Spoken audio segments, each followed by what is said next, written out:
Okay, we're good.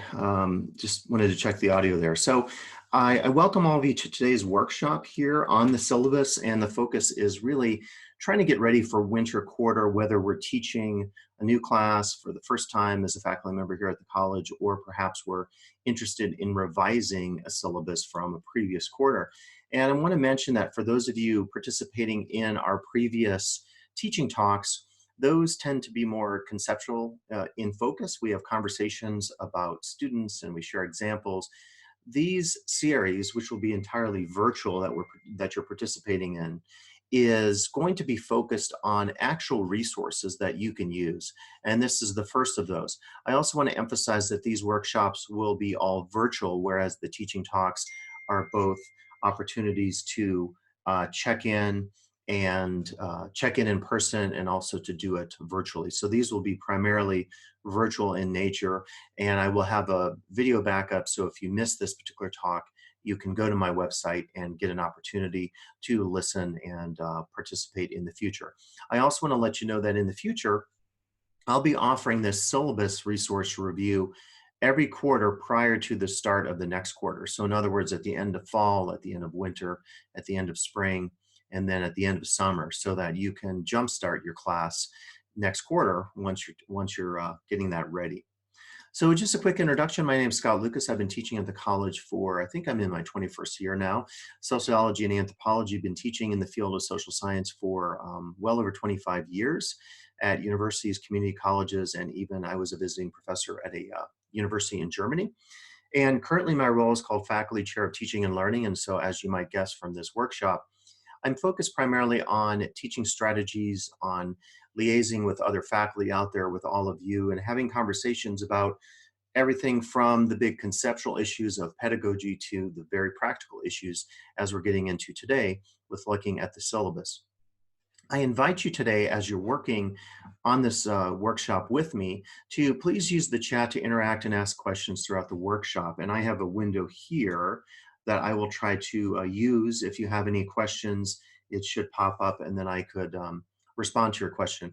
I have muted the audio just for the sake of clarity. This is intended really as part one is a lecture, and then part two is introducing you to some resources that you might use in your class. And I'll also offer an opportunity at the end to work with any of you out there who might have some interest in workshopping one-on-one in terms of your syllabus that you're working on or revising. As we're working through this class today, I want to emphasize there are some handouts available for you. And the best way to find those is to go to the website, www.ltccteachingandlearning.com. Once you're at that website, you'll see a slew of options here on the top, and you can certainly interact with these. I'm in the process of building out this website and an accompanying Canvas shell that will be used for trainings, not just onboarding, but ongoing trainings with you as faculty members out there, whether you're part-time, full-time, whether you teach history, whether you teach mathematics, English, sociology. For the sake of this workshop, I recommend you click on professional development, and then you'll find the resource right here. And this is, again, going to be built out in the future with additional resource talks that will be very practical and focused on an issue that you can actually directly use in your class. So click on this page, and you'll see everything I'm covering today, ranging from the background about the syllabus, useful links, the syllabus snippets, which I'll be addressing later. And at the very bottom, you'll see a series of handouts.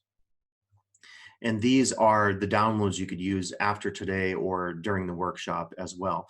There are two on here I recommend for the overarching foundations. That's the syllabus infographic here, and then this handout here called the syllabus.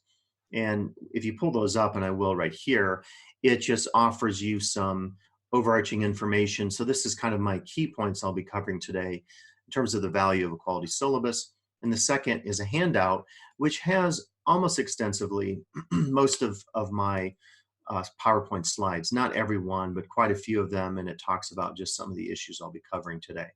So by all means, check out the handouts as you work through this workshop today, and also beyond after today. Let me get the screen here a little bigger for you there. So the goals today would be, one, to emphasize the importance of a watertight syllabus. I'll really be focusing on this in terms of having a conversation about backing yourself up. And I'll get into this later, but basically, the real cut to the chase point here is that I've been on grade dispute panels before, multiple grade dispute panels. And very often, I would say in the high 90%, if you don't have a watertight syllabus, there's a chance of the grade in the class being overturned by a panel. And so we want to avoid that. We want to avoid very ambiguous syllabi that don't have foundations, that don't have their policies laid out, because it will create more work, not just for you, but for others on campus, primarily the people who sit on these grade dispute panels. And again, I've participated on them in the past. Second, we'll talk about some foundations of a quality syllabus. I think there are some things you can include in a syllabus that will make it not just watertight, but high quality for your students. And we'll emphasize to your colleagues that you're a professional in your field by having just a really solid syllabus. And I want to thank the many faculty out there, many of you participating in the workshop today, who provided information from their syllabi, and I've actually incorporated that on what I'm calling syllabus snippets that you can use later to incorporate in your own syllabus. And that's my third goal, is to share the real and usable syllabus resources with you, including some foundational resources like readings. I'll share the Open Syllabi project with you, which I think is quite interesting. And then the most practical would be those snippets from the webpage that I just showed to you that you can actually use in your class as an opportunity to build up a high quality syllabus. And then lastly, I'll offer opportunities for you in terms of additional help and assistance with your syllabus moving into the next quarter and beyond. I want to suggest to you today that there might be two groups of faculty, or perhaps three, who might be interested in this seminar. So if you're new to LTCC, you want to create a quality syllabus. And let me say that in addition to working with me, certainly you should, by all means, reach out to your discipline colleagues. I can give you some tips on a plagiarism policy. I can give you tips on a classroom behavior policy, or how to emphasize grades or grading standards or a rubric in your syllabus. But I can't advise you on what a chemistry faculty member would need to include in his or her class, or a political science faculty member, or a psychology faculty member. So in addition, you should certainly reach out if you have a department chair to your department chair. If not, connect with me. I can connect you with Allie or Brad, the deans of instruction over the areas at the college. And we can certainly work together, collaborate, and get you that discipline expertise knowledge that you might need to include on your syllabus as well. Now, if you're a current faculty member, you may be interested in revising a syllabus. And I'll talk about the importance of this later, but it's key for all of us in the profession. I've been teaching for close to 30 years in social sciences. Every time I teach a class, I'm working on this right now. I'm teaching the Promise classes for the college, which are the student success classes for our new Promise students. I'm always thinking about revising things. And in reference to that class, I will be certainly beefing up my classroom behavior policy. Also, based on what I've seen from some of my faculty colleagues that I've included on the syllabus website, I'll be developing a technology policy, focusing on rules about student use of phones, computers, handheld devices in my classroom, because to be quite honest with you, they've been nothing short of a distraction. I won't say a nightmare, but pretty close to a complete distraction in the class. So I'm suggesting this because no matter if you've been teaching for 1 year or 30 years, you always can do revision. It's very similar to the writing process and the research process. You start with a hypothesis, you develop, you collect data over time, and you revise things before you complete it. And some of us would say with writing and research, it's never complete, kind of like Disneyland. Walt Disney said years ago that Disneyland will never be complete. I feel that that practically could be applied to a syllabus, because even though I've been teaching for many years, new things come up. 20 years ago when I was teaching, I didn't think about a technology policy in a classroom because we weren't using mobile devices. We weren't thinking about students doing Facebook updates and so forth. So I'm in that process right now as I revise my syllabus for my winter quarter class. Now, if you're a current faculty member, you might also be interested in learning about syllabus resources. It sounds pretty geeky, pretty nerdy, but some of us maybe like to talk shop and talk about what is important in syllabus and some of the concepts and so forth.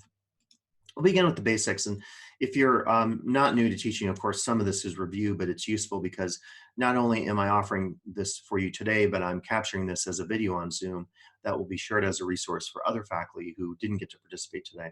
So to talk about what the syllabus is, I think you might know that this is quite obvious, but it's the document that contains the key items and foundations and policies related to the class you teach.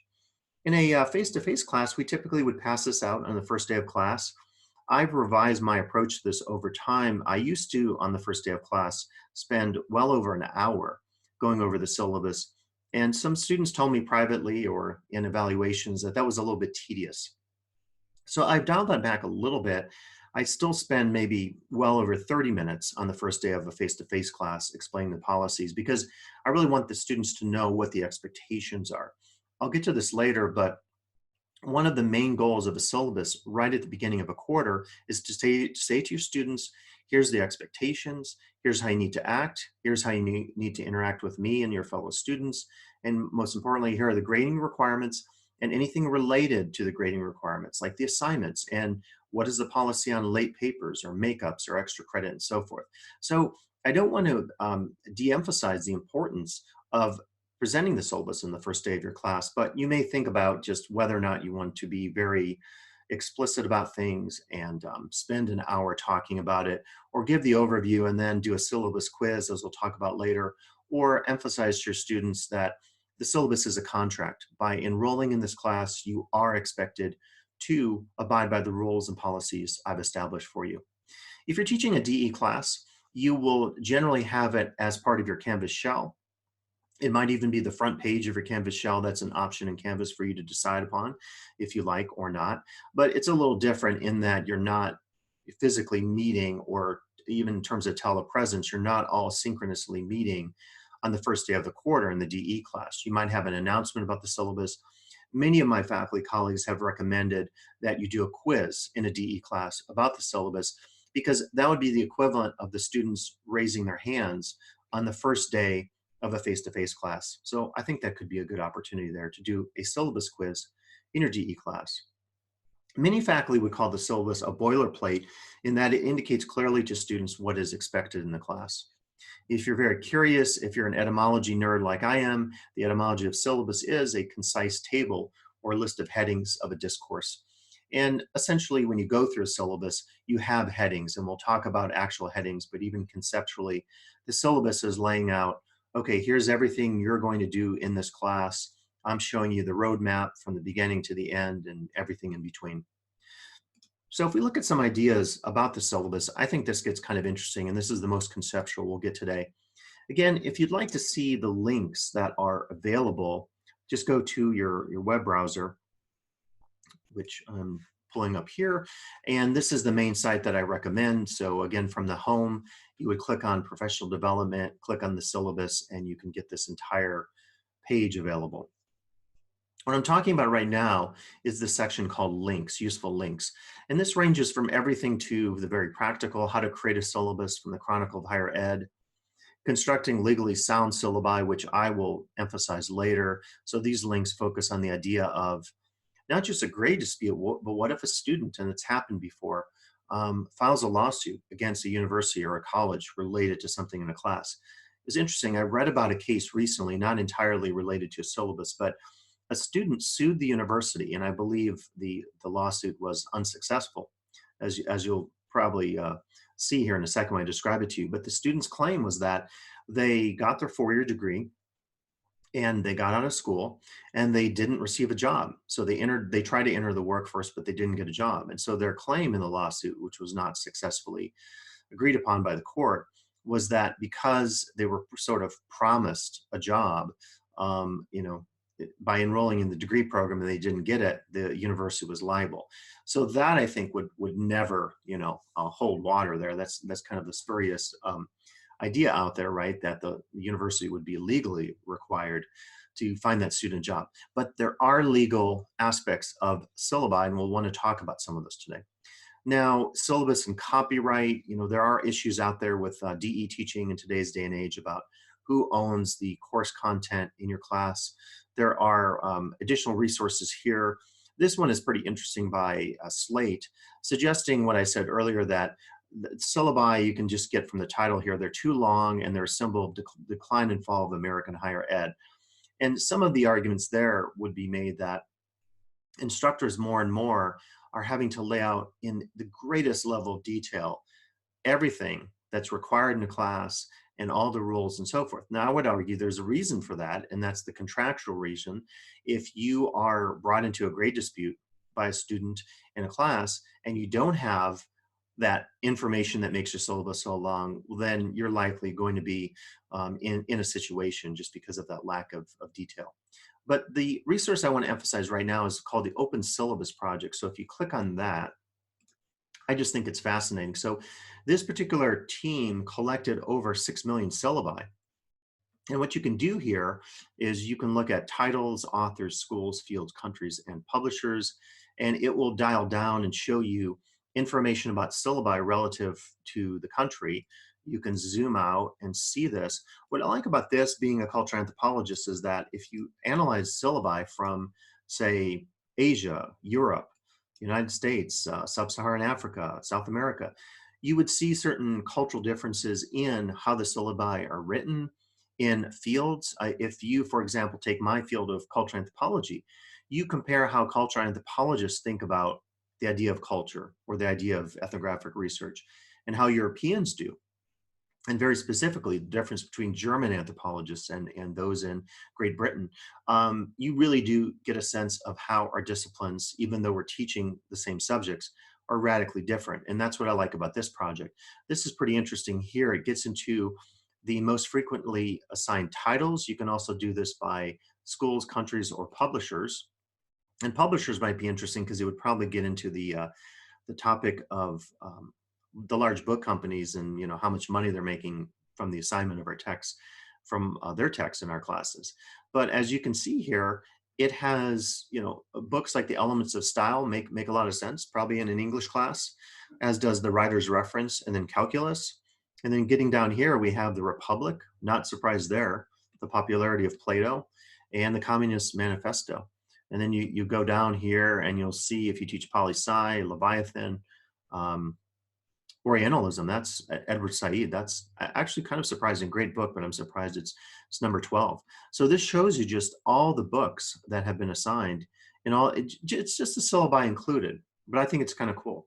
This also shows you the different syllabi in the database they have, and you can upload your own syllabi at the top under share.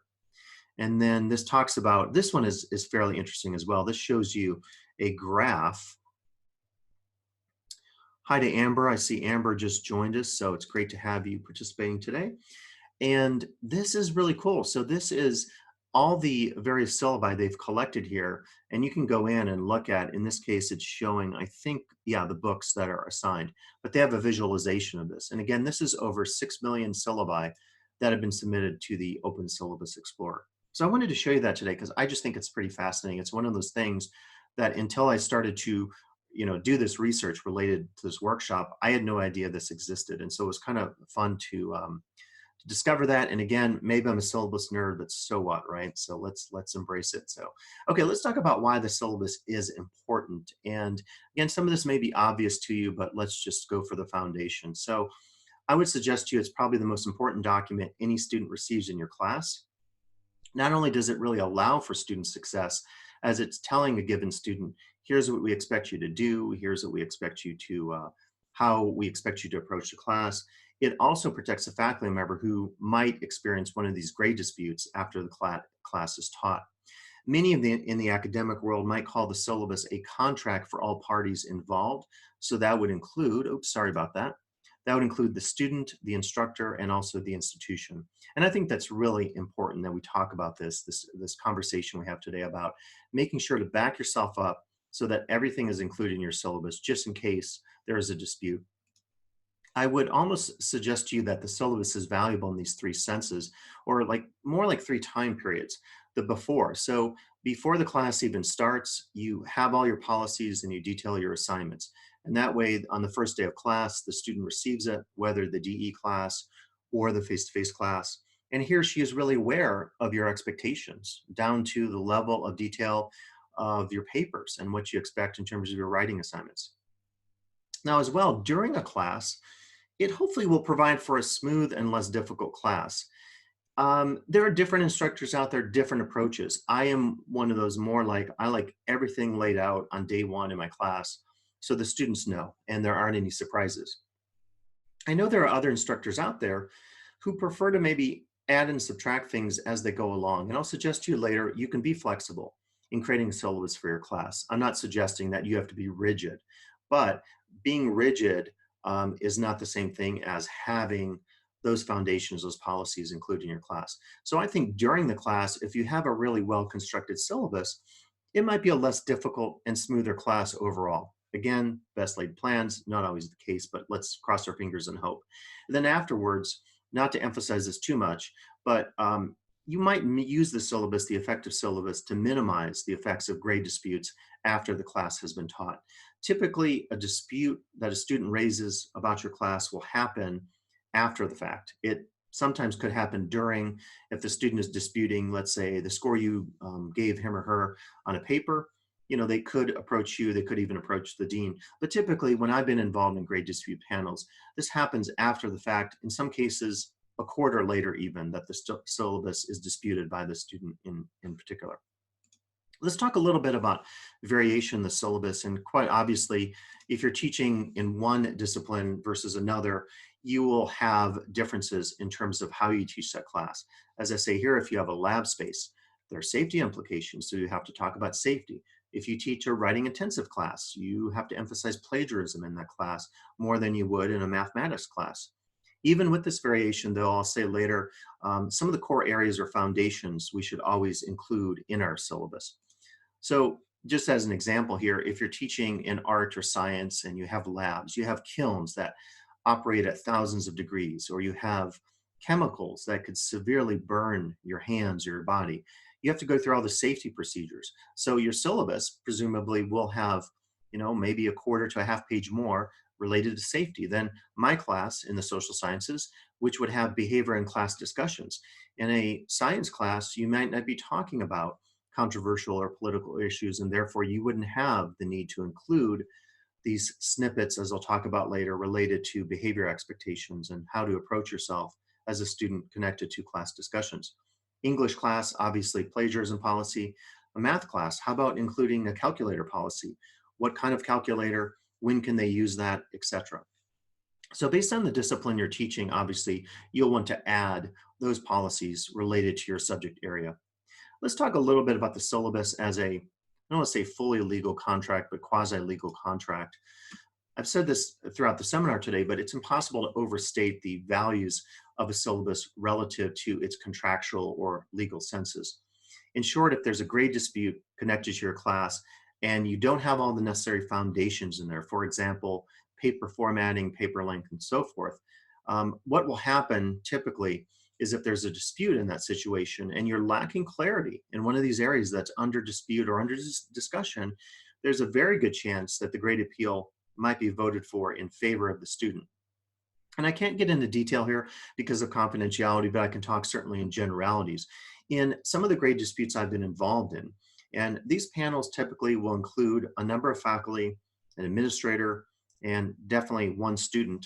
And what happens is the panel is convened generally by the Vice President of Instruction, currently Michelle Risden, and the panel then is given a brief overview of what the student is claiming in terms of his or her dispute.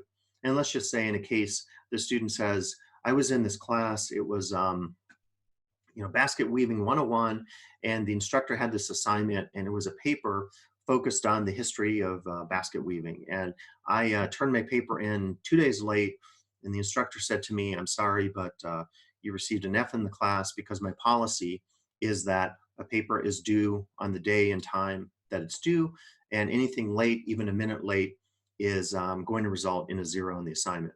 So the student goes to the instruction office, fills out the necessary paperwork, communicates, gives information, and typically what happens, I should say, before the grade dispute, there may be some give and take. There's conversation typically between the instructional dean and the student, the instructional dean and the faculty member. The goal always is to resolve it beforehand. A grade dispute is a panel that's convened as a much more formal process, and certainly we don't like those processes. We want to protect students and faculty, but we realize that it's a drain on the institution to have people sit through these dispute panels. But in the case, if the dispute is not resolved prior to that panel being convened, the panel then is given the information. They typically will be given communication or details, printouts from the instructor and also the student. And it's pretty important, let me just say, if you're an instructor out there, that if you are dealing with a student prior to a grade dispute panel, you probably just want to save your communication, put that in a folder if you think like this potentially could result in a formal process or procedure. Because all the panels that are convened that I've been on always want to see all the information from the student and the instructor and anything else that's relevant to that dispute. But what happens in this case, let's just say again, that student in this basket weaving class disputes the paper and the fact that he or she thought that the paper should have been accepted 2 days late. What the panel would do is go back over, they would start with the syllabus. So they would pull up the instructor's syllabus and they would look for the first thing, and it would be, what are the assignment requirements? So in this particular case, hypothetically, as I described, the student is disputing, suggesting that the instructor should have given them the opportunity to turn in the paper after the fact. What the panel will do is look at the syllabus. If there was a lack of clarity, if the instructor didn't say on the syllabus, you must turn in your papers on the day and by the time required, or it's a zero, there's a very good chance, as I said here, that the panel would vote in favor of the student on the grade appeal for the clear sense that there's a lack of clarity that wasn't stated.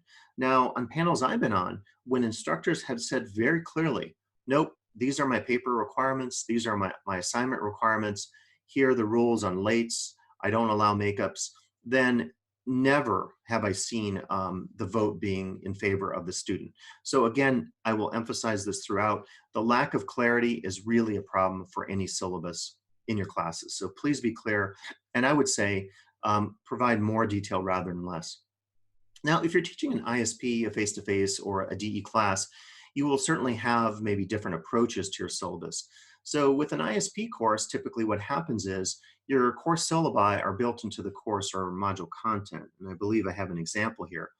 So this is, and I authored these, this is the Social 101 packet that our ISP students get.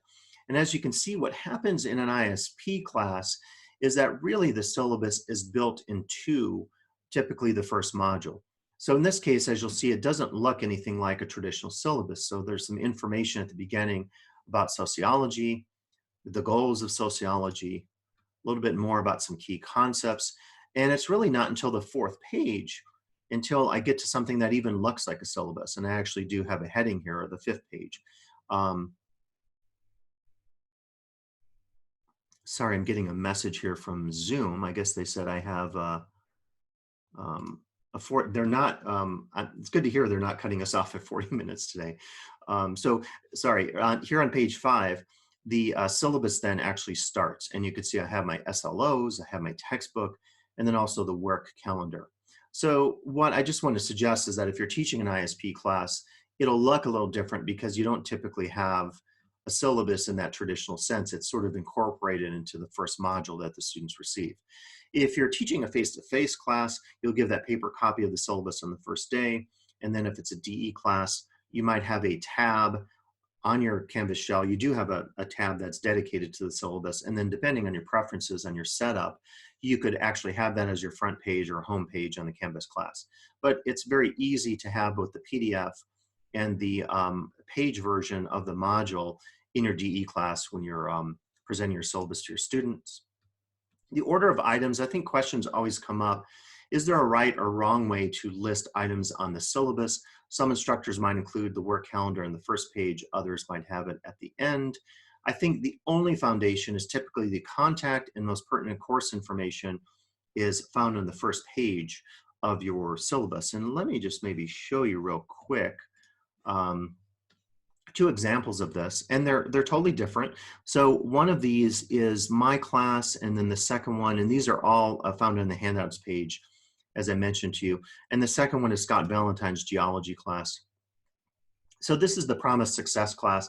And as you can see in comparison to Scott Valentine's, it's not as graphically formatted. And what I have here is, I have the contact information at the front.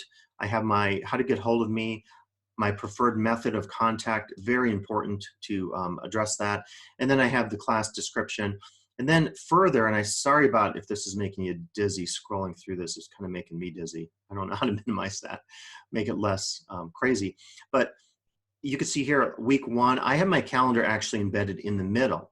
And it says when the class is, who's coming to class as a guest, and so forth. So it's kind of up to you if you want to approach it that way. Let's look at Scott Valentine's. And I really like how he's laid things out graphically. Note the difference here. He actually has the weekly topics at the front of his syllabus. And that's fine. And in this case, it has links that will take you to the information. So he starts off with, here are the topics, here are the dates, here's the exams. And I think that's effective because then the students will see early on what the expectations are and when things are due. And he has his contact on the second page, and then it's very graphical. He has a map. He talks about study materials, SLOs, gets into the grading. And I think this is pretty good here. I like how he has these arrows, exams, quizzes, assignments. So it's really emphasizing just what's expected in the class, the breakdown of the points. So I really do appreciate this graphical approach. And then he also has an area focusing on assistance with the class, resources on campus, important dates, plagiarism, course content, and so forth. So I think the graphical look of this, I think, would be very attractive to students. I still personally like putting my topics at the end, but there's no right or wrong. Really, there isn't. If you're including the information the students need, there isn't a right and wrong way to do it. So make it meaningful to how you like to approach things. Now, we always ask this question, will our students read our syllabus? And as I said earlier to you, if you have a face-to-face class and you do that 30 to 45-minute session on day 1, and you read through the syllabus, you tell them about all your rules and so forth, it doesn't necessarily mean that the students will read it. And I mentioned this situation, if a student says, you know, I didn't know this was due on a particular day, and you say to that student, hey, it's on the syllabus, did you read it? They might say, I don't know, or I missed it, or something like that. So one way around that is, whether it's a face-to-face class or a DE class, you could actually do a quiz that would cover all the basics of your syllabus. You know, okay, ask them, what's my policy on late papers and so forth. You could even, in a distance education class in Canvas, set up what's called a module prerequisite or requirement. So what would happen is, and I don't have this loaded up, but as you go through your modules, the student has to fully interact with that page, that module page, until he or she can go on to the next module area. So it's something to think about. I think the syllabus is about student success in your class, so just make sure that the students are reading and getting that information. We can move into now some minimum foundations of a syllabus that might be important for us to have. Again, please keep in mind that there's variation in this based on the discipline that you teach and some of the specific requirements in your particular class. These are, I think, the basic things we all need to have in our syllabus. Your name, of course, the course information. Actually, this is the name of the class. So, you know, Counseling 131, and then all the information necessary. The instructor contact, and when I say instructor address, I don't mean your like mailing address. How should the students address you? How should they refer to you? Is it doctor? Is it Ms.? Is it Mr.? Is it whatever, you know, your first name, Scott? Is that okay to call you by your first name? And that might eliminate some of the confusion that happens when students are unsure about how to call you by name or not. Your contact and preferred contact methods. So if you prefer email versus text message, I don't know too many instructors that do stuff on phones, but actually wilderness instructors typically will allow students to contact them through text message or phone call, because wilderness instructors very typically are taking students out you know, on a hike or doing some kind of climbing that might change locations, you know, in a very short period of time. So meeting information would be important, particularly like if you're teaching a wilderness class. How do the students figure out every week where to go if they're going to different places? Your SLOs and course objectives, your course texts or readings, all the grading requirements, as I said throughout the seminar today, including more information rather than less, will prevent some of those grade disputes in the future, or will at least allow you to have standing if there is a grade dispute and a student tries to appeal his or her grade in the class. having the information is very important, including campus resources, library DRC, work experience. Having information available to students allows them to be successful outside of your class and to connect with other resources that can really help them out. Disability or learning accommodations policies, other pertinent policies, as we'll talk about in a bit, your calendar, and if it's a face-to-face class, safety procedures and evacuations because of those requirements of a physical face-to-face class. So we'll talk about policies now, and policies are kind of boring, but policies I think are very, very important. So what I'm going to suggest to you today, and there's a lot of text here, but I'm saying this point here, it's recommended that you include as much as possible or as many possible policies in your syllabus as you see fit. And I'll show you in just a second some of the snippets that you can use to actually incorporate in your class. So let's actually look at some of those policies right now. And to find these, go back to my main website. Again, today you'll go to the specific site. And if you're interested, it's easy to remember. It's ltccteachingandlearning.com/syllabus. And this will take you to this page. And this will be updated over time, but it's the permanent page going into the future. So go all the way to the bottom, and you'll find all the policies. I have these included as .docs or docx and also PDFs. So dishonesty and plagiarism, student conduct standards, tolerance statement, and I think that's all for now. And certainly we'll add these as they are necessary or as we become aware of them or even as we create them. Let me just find real quick. I'll just pull one of these up here. So this is the academic dishonesty and plagiarism policy. And back ages ago, I remember there was a team of us involved in this, and we created this policy. Probably we need to revise it at some point. I was noting some iPods, I think we're listed here, some old technology. But the point is to let your students know that there is a policy officially at the college and there are consequences. And what I recommend to you is if you link to this policy or you take that policy from the download, you can then actually put this in your class as a PDF. You can attach it to your syllabus. You can, if it's a face-to-face class, cut and paste the Word doc here, and then include that in your own syllabus. Likewise, we have student conduct standards, which is the BP 5500, and this gets into, it's very lengthy, but it's everything related to breaking and entering, lewd conduct, libelous expression, serious misconduct. And here are all the procedures. Again, by having this included in your class, you're emphasizing to the students that there are consequences. You can be removed from the class, and this is curious. This is the state law, the law of California. Look it up, it's Ed Code 76032. It actually says then that this, in any class throughout the state of California, I believe in a community college, I think this is probably under Title V, the instructor has the ability to remove a student from class and then also excuse him or her from the next class. If you're teaching a DE class, we've defined this as a 1 week period because you're not meeting, like face-to-face class, say twice a week. So very important to have that. And then the last policy, which is through the Academic Senate, is the faculty statement on tolerance and diversity, which is talking about the lack of tolerance for racist, sexist, homophobic, or discriminatory language or behavior. And it references back to 5500 as well, and 5220, which is administrative procedure related to student sanction. So I think it's really important to have these policies in your class. And as I said, go to the website and use them today if you like, as you're preparing for winter quarter.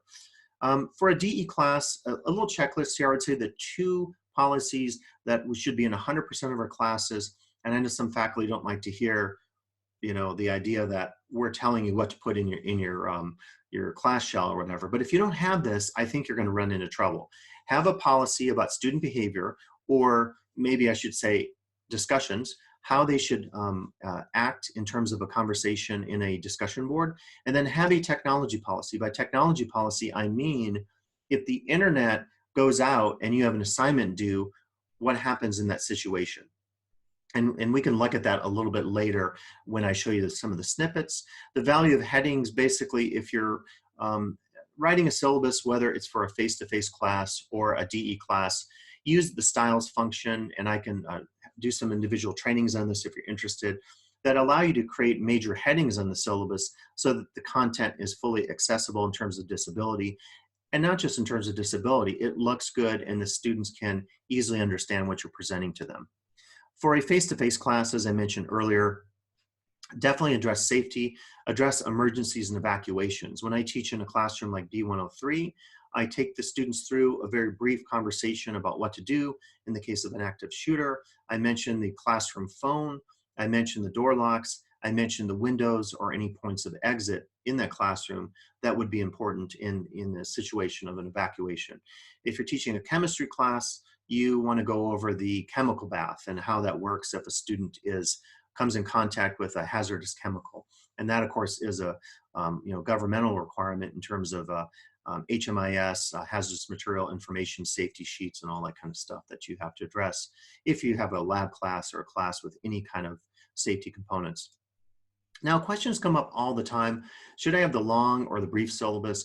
I think we're going to differ from one person to the next. I would suggest to you, there's nothing hurt in having a long syllabus because, as I said to you earlier, if you don't have those necessary foundations and policies, if you don't have that information there, and there's a grade dispute, then I think you'll have a real challenge in the future. It's certainly up to you, but I recommend having more rather than less on your syllabus. That being said, every syllabus reflects your own unique personality. And what I say is, regardless of, once you get beyond those main policies, if you have a writing class that has even one writing assignment in it, you need to have a plagiarism policy in the class. But beyond that, feel free to mix things up, experiment with the document, put some funny things in there. You could put a cartoon in there, whatever you want to do.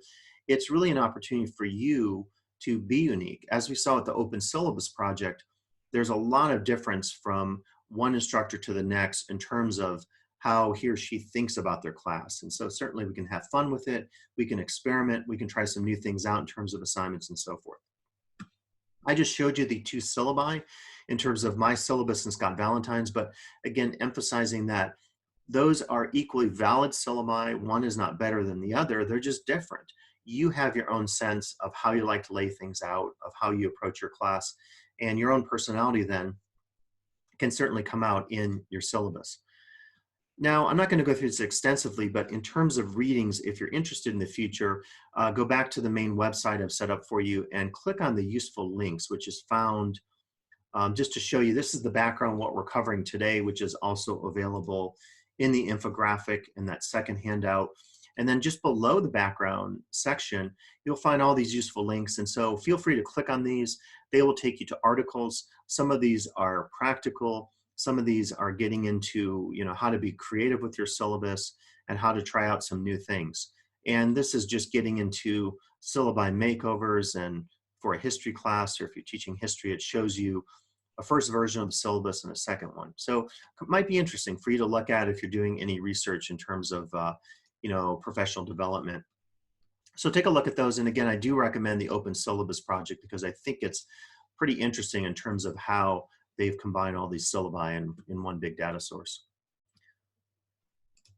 In terms of additional samples, as I mentioned to you, you can go back to the website and look at the policies at the bottom. And then also what I really want to recommend is this resource here. And I'm calling these syllabus snippets, and thank you to any of you out there who've provided information. And let me just get to the top of this. The idea is that you could cut and paste any of these. So I want to have an instructor contact policy on my syllabus. I will select it. I'll hit Option C, and then I'll go to my Word document and hit Option V, and it'll be in my syllabus. You certainly need to customize these, and I've included at the top, for purposes of attribution and thanks, the person, the faculty member who provided this, and then also you could see the discipline, because if you're teaching earth sciences, it's going to be a different syllabus than if you're teaching political science. So what I recommend is take any of these and customize them for your own class. If you see 4 X's, that's just something you want to replace. So hello and welcome to Poli-Sci 101. I'm excited about the journey you're taking in this class this term. They are organized by topics, so you can find what I call lifestyle. So things like mental health, housing insecurity, Title IX, content warning if you're teaching a class that has sensitive information in it. And then I won't go through these because they're very lengthy, but all the LTCC resources, including DRC accommodations, scrolling down plagiarism and behavior, how to behave in a class and so forth, and varied by discipline, business, sociology, art. I really like some of the art ones. In an art class, you could see with dangerous materials, if a student came high or intoxicated to a class, it could be a real legal liability for the college. So Phyllis Schaefer has this included in her art class syllabus.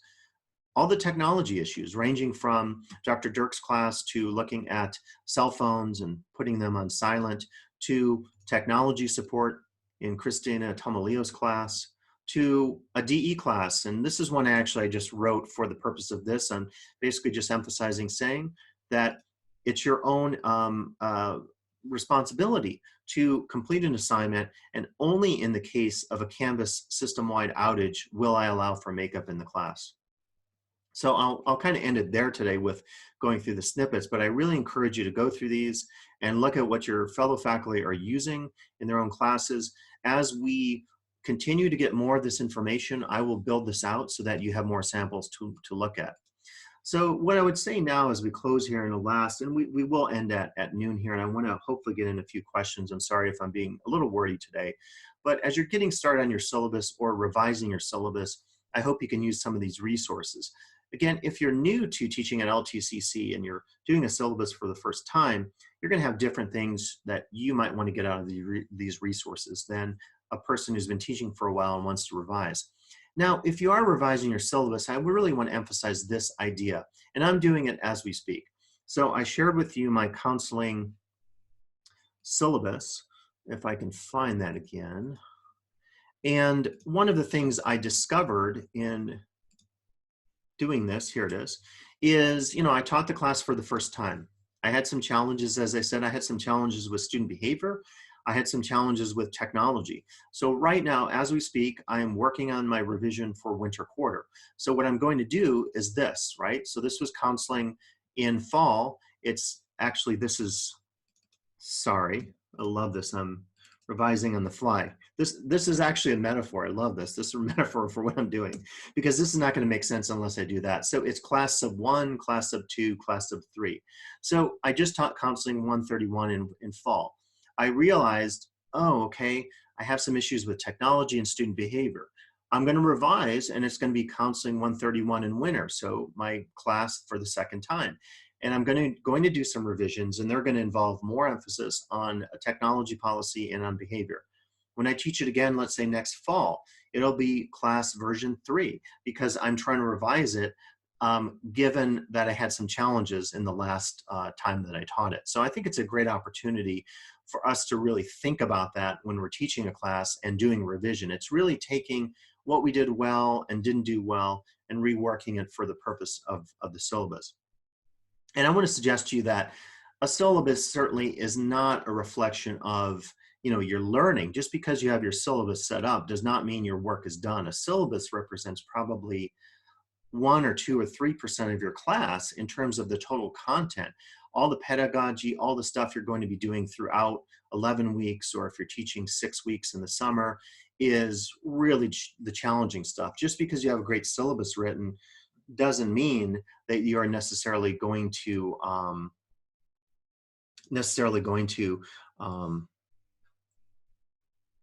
oh, Amber, thanks very much. I just saw your message there. So thanks for coming today. I really appreciate your participation.